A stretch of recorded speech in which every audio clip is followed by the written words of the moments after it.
ভারতে কিছুদিন আগে একজন বাংলায় কথা বলে দেখে তাকে বাঙালি মনে করে, মুসলমান মনে করে পিটিয়ে হচ্ছে হায়দ্রাবাদে সম্ভবত। সো সবচেয়ে বড় ব্যাপার কি যে আপনি যখন পলিটিক্স করতে চাইবেন তখন আপনি অনেক কিছুই বানানোর চেষ্টা করবেন। বাংলাদেশ কবে অস্ট্রেলিয়ার সাথে লাস্ট খেলেছে, কবে ইংল্যান্ডের সাথে লাস্ট খেলেছে, এগুলো রিকল করতে গেলে আমাদেরকে গুগল করা লাগে। এন্ড অফ দ্য ডে বোতলের লেভেল চেঞ্জ করে যদি সেটাকে আপনি নতুন ব্র্যান্ডিং করতে পারেন, বাট ইনগ্রিডিয়েন্টস কিন্তু একটাই। লাস্ট 3টা কোশ্চেন,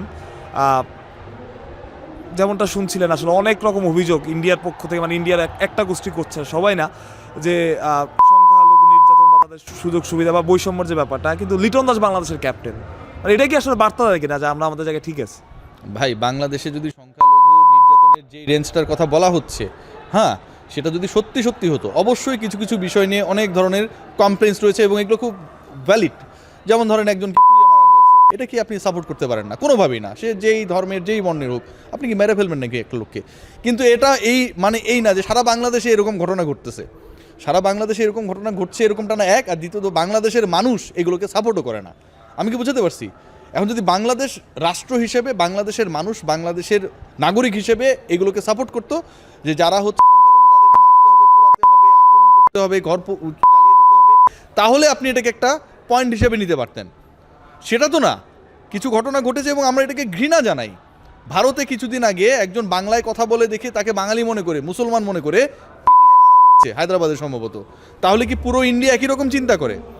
আজকে বাংলাদেশের স্ট্যান্সের পক্ষে যখন সৌরভ গাঙ্গুলির কথা বলছে, শশী থারুরের কথা বলছে, আপনি কি তাদেরকে সাম্প্রদায়িক বলতে পারেন? অবশ্যই না। তারা তো মুসলিম না, তারা তো এই কথা বলছে।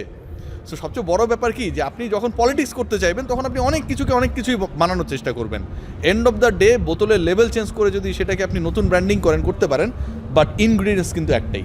রিয়াসাত ভাই, যেটা বলছিলেন আপনার কথা একদমই পরিষ্কার আসলে, যে একটা গোষ্ঠী এদের থেকে আসলে সুবিধা নিতে যাচ্ছে।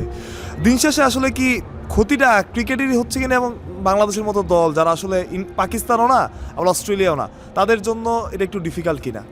না, আমার কাছে মনে হয় যে এটা ক্রিকেটের তো ক্ষতি অবশ্যই, ক্রিকেট খেলা না হওয়াটা তো ক্রিকেটেরই ক্ষতি, কিন্তু অন্য যে দেশগুলো রয়েছে তারা আমার কাছে মনে হয় না খুব বেশি বাংলাদেশি ইস্যু নিয়ে বদার্ড।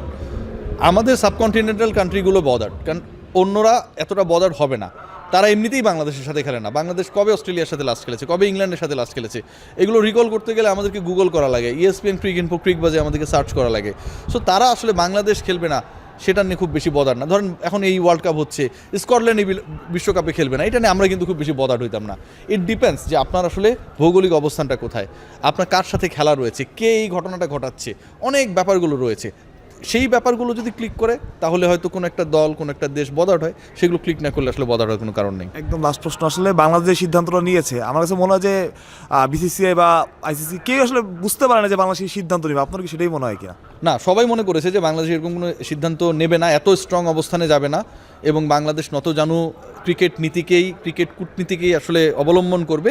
বাট আমার কাছে মনে হয় the stance Bangladesh as a state has taken absolutely okay, এবং এই স্ট্যান্সটা দরকার ছিল। ডেফিনেটলি আমাদের ডিগনিটির উপরে ক্রিকেট না।